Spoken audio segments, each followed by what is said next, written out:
Assalamualaikum warahmatullahi wabarakatuh. Hai teman-teman, ketemu lagi dengan saya Anna Mukliha. Saya seorang mahasiswi di UIN Imam Bonjol Padang, Fakultas Tarbiyah dan Keguruan, Prodi Pendidikan Bahasa Arab, dengan NIM 21140200084. Pada video kali ini, saya akan menyampaikan sebuah presentasi ilmiah dengan judul Kontribusi Mahasiswa UIN Imam Bonjol Padang terhadap penanganan kasus COVID-19. Video ini saya buat untuk memenuhi tugas akhir mata kuliah Bahasa Indonesia dengan dosen pengampu yaitu Bapak Dr. Jendriadi MPD. Sebelum lanjut ke tahap pembahasan, alangkah baiknya teman-teman menekan tombol like, komen, dan subscribe. Virus corona ditemukan pertama kali di kota Wuhan, Cina pada akhir Desember 2019. Virus ini sangat cepat sekali menyebar ke seluruh dunia, hanya dalam waktu beberapa bulan. Gejala dari virus corona ini bisa menyerupai flu, demam, batuk kering, sakit tenggorokan, dan sakit kepala. Virus corona ini bisa menyebar dari manusia ke manusia, hewan ke manusia, ataupun hewan ke hewan. Virus corona ini ada jenisnya SARS-CoV dan MERS-CoV. Kontribusi mahasiswa UIN Imam Bonjol Padang terhadap penanganan COVID-19. Nah, lalu apakah yang dimaksud dengan kontribusi? Kata kontribusi pasti sudah tidak asing lagi terdengar oleh telinga kita. Kata kontribusi ini berasal dari bahasa Inggris yaitu contribute, contribution, yang berarti keikutsertaan, keterlibatan, melibatkan diri maupun sumbangan. Sehingga bisa dikatakan bahwa kontribusi dapat berupa materi ataupun tindakan. Hal yang sifatnya materi ini misalnya, seorang individu memberikan pinjaman terhadap pihak lain demi kebaikan bersama, sedangkan dalam bentuk tindakan misalnya berupa perilaku yang dilakukan oleh individu yang kemudian memberikan dampak baik berupa positif maupun negatif terhadap pihak lain. Secara umum, kontribusi ini dapat didefinisikan sebagai suatu keterlibatan yang diberikan oleh individu ataupun badan tertentu yang kemudian memposisikan perannya sehingga dapat menimbulkan dampak tertentu yang bisa dinilai dari aspek sosial maupun ekonomi. Dalam pembahasan ini, apa-apa saja sih peran kita sebagai mahasiswa yang harus kita berikan dalam membantu pemerintah memutus rantai penyebaran virus corona? Yang pertama, memakai masker. Memakai masker adalah suatu aturan ataupun ketetapan yang sudah ditetapkan oleh pemerintah sejak awal mula diketahuinya virus ini.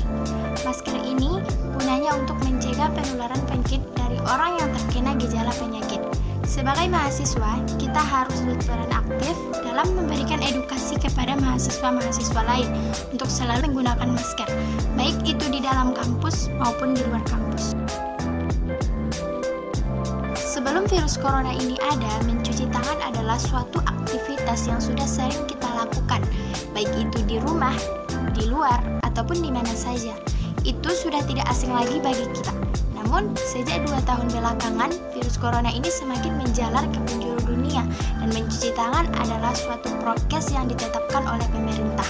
Sehingga, kita sebagai mahasiswa harus selalu mematuhi peraturan ini. Apalagi di kampus sudah tersedia media ataupun alat yang sudah disiapkan oleh pihak kampus untuk kita selalu ingat untuk mencuci tangan. Yang ketiga, menjaga jarak. Menjaga jarak adalah suatu prokes yang harus dipatuhi.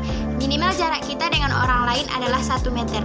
Nah, di kampus juga diberlakukan jarak ini, yaitu bangku mahasiswa 1 dengan mahasiswa 2 diberi jarak minimal 1 meter agar terhindar dari penyebaran virus corona. Yang keempat, menjauhi kerumunan, dan yang kelima, mengurangi mobilitas. Yang 5 ini merupakan suatu prokes yang sudah ditetapkan oleh pemerintah. Selanjutnya, mengampanyekan pola hidup sehat. Salah satu penyebab utama tersebarnya virus corona ini adalah pola hidup yang tidak sehat. Untuk itu, perguruan tinggi turut berkontribusi dalam mengampanyekan pola hidup sehat. Para mahasiswa dihimbau untuk melakukan perilaku hidup sehat dengan sering mencuci tangan menggunakan sabun atau hand sanitizer. Kemudian menerapkan etika batuk, mengonsumsi makanan sehat agar meningkatkan daya tahan tubuh dan meminimalkan kegiatan dari keramaian yang kurang diperlukan. Selanjutnya, memanfaatkan sistem e-learning. Beberapa instansi pendidikan yang telah mengumumkan kepada peserta didiknya untuk melakukan kegiatan belajar mengajar di rumah. Dengan berkembangnya teknologi saat ini, anjuran social distancing tersebut bukan menjadi suatu permasalahan. Seluruh kegiatan tersebut dilakukan melalui sistem online dan tentunya bisa diakses di rumah. Tidak cuma itu, kampus juga bisa menyediakan skema pembelajaran blended system. Jadi, program pembelajaran ini memadukan antara pertemuan face-to-face di dalam kelas dan sistem online sesuai dengan sistem kredit semester dengan memanfaatkan learning management seperti Sevima Edlink, dan begitu juga pelaksanaan program belajar masih bisa berlangsung dengan efektif. Dan yang terakhir adalah melaksanakan vaksin. Vaksin ini merupakan salah satu cara terpenting dan tepat guna untuk mencegah penyakit dan menjaga kondisi tubuh. Vaksin ini juga sering disebut sebagai teknik, yaitu mengambil keuntungan dari fungsi unik yang dimiliki tubuh dalam mempelajari dan melawan penyakit. Seluruh dunia sudah melaksanakan vaksin, dan kita sebagai mahasiswa harus memberikan edukasi kepada teman-teman kita yang lain agar mau melaksanakan vaksin. Bukan hanya teman, tetapi keluarga juga harus diberikan edukasi agar pelaksanaan vaksin ini dapat terlaksana dengan cepat dan lancar, sehingga kita semua terhindar dari virus corona. Demikianlah video dari saya, semoga bermanfaat.